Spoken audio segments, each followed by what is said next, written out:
jump in straight away because there's this beautiful Greek word that I know of, and I know that there's something about it that really resonates and is a part of your world. So it's called Philotimo. Is that the right way of saying it? I'd like to know a little bit more about that.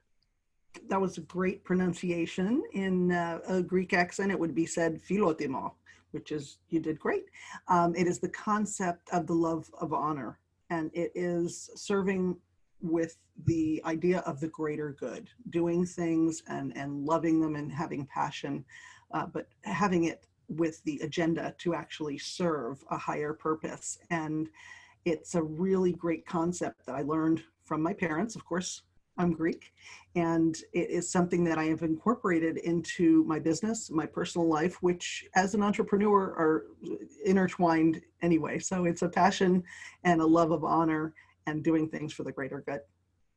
How was it invented? How did it come about? Was there someone, one person, male, female in particular, that brought this to? Yeah, it's an evolutionary concept of the best of all Greek philosophy and Greek passion, and it's a word that just evolved out of the way that ancient Greeks showed up, and it was something that you actually would live at home. And Philotimo is a way that you showed up for your community, and it was to do something to get outside of yourself. So to always know, and just doing things because they're right.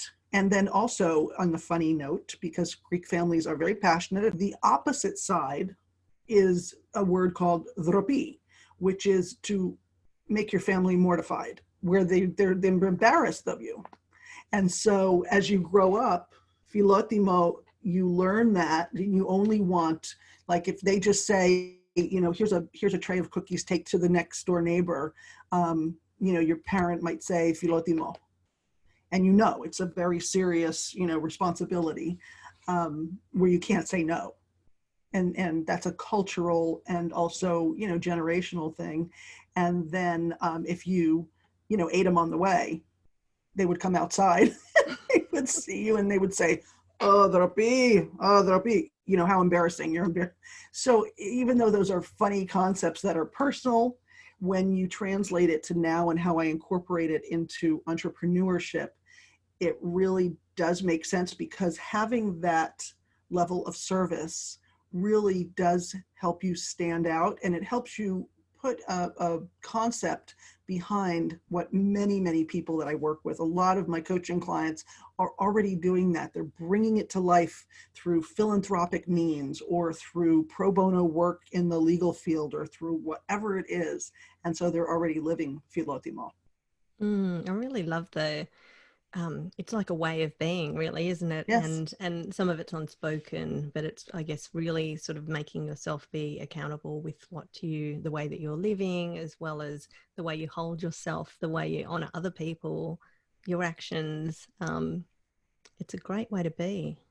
It is. And I think you keyed in on one thing, which is it's a way of living, and it's a channel of honor that's always on, that is sort of keeping yourself in check, where you have a chance to actually check what your intention is. What am I doing this for? Am I doing this just for the glory? It's okay to be famous. It's okay to, that's great for all of that recognition or achievements. I've certainly loved every minute of, any awards that I've won, but what is the intention? What got me there?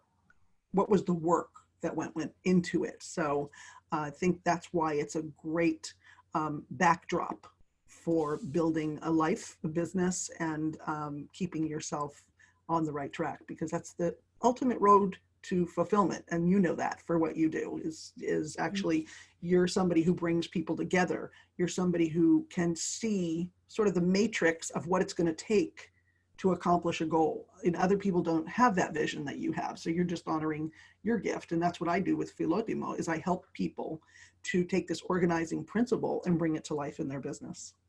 Thank you so much. I'm very honored to be a Greek. Yes, you are.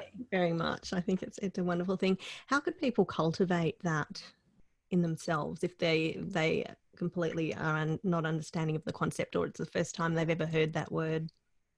That's a great question, because that's really what I work one-on-one with executives about, is to, one of the ways that you can do it is actually just keep sort of a journal when you are accepting new opportunities or when you're working on a project, and privately just chronicle what your intention was. What is the intention? We're so busy that we don't really take time to ask those big questions. What is the point of this? What did I broaden this? How could I bring other people in? And if you ask yourself those questions, you start to develop that, and that discipline in your mind, and that kind of opportunity, is that channels of goodness is always on.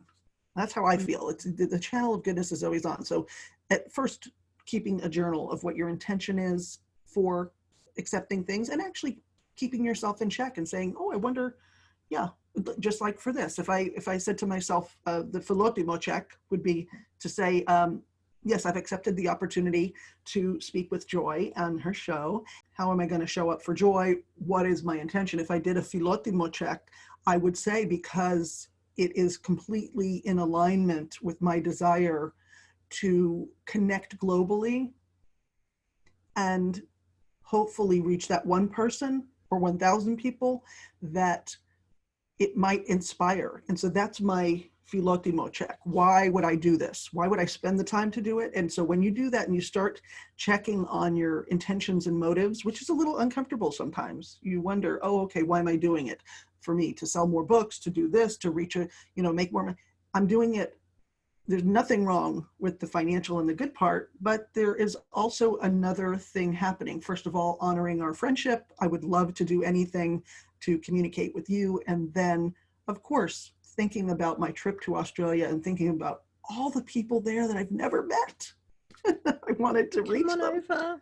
Yes. You need to be here. Can't wait. I think that I love that, because we really, being across the pond and things, I really feel a kinship with you, because that's exactly my driver. That's of making this show, is not necessarily for, we can talk about brands and leverage this, and this comes from this, and all of these things. But fundamentally what I'm doing is having the very best people on the show, but also beautiful souls that really are giving of their, and cultivating a service to others. And that's what I sort of see this at the very base level, is whoever's on their pod microphone, or they're listening in on their phone or in their car right now, what can they take away from here to know that, even if you're striving for business or entrepreneurship and things, there's always just that through current of gift, of giving, and Yes. providing something there that could help somebody else. And I can tell you what's sustainable about it is that when you incorporate Philotimo and the concept of the greater good, and you have these daily, weekly Philotimo checks, great thing is you're not so outcome based, because you win just for showing up. You don't have to book that client. Why am I connecting here? Why am I doing it? I'm doing it for the greater good. That's good enough, because you did it with the right intention. And then we can really separate ourselves from those outcomes. And I'm believe me, very competitive, and I love to win and I love to achieve things. But by the same token, what sustains you in life and what gives you is that heart connection. And I heard somebody today describe it as you have three brains. You have your top brain, your heart brain, and your gut brain. And you have to really incorporate all three of those and show up and make sure that they're in alignment.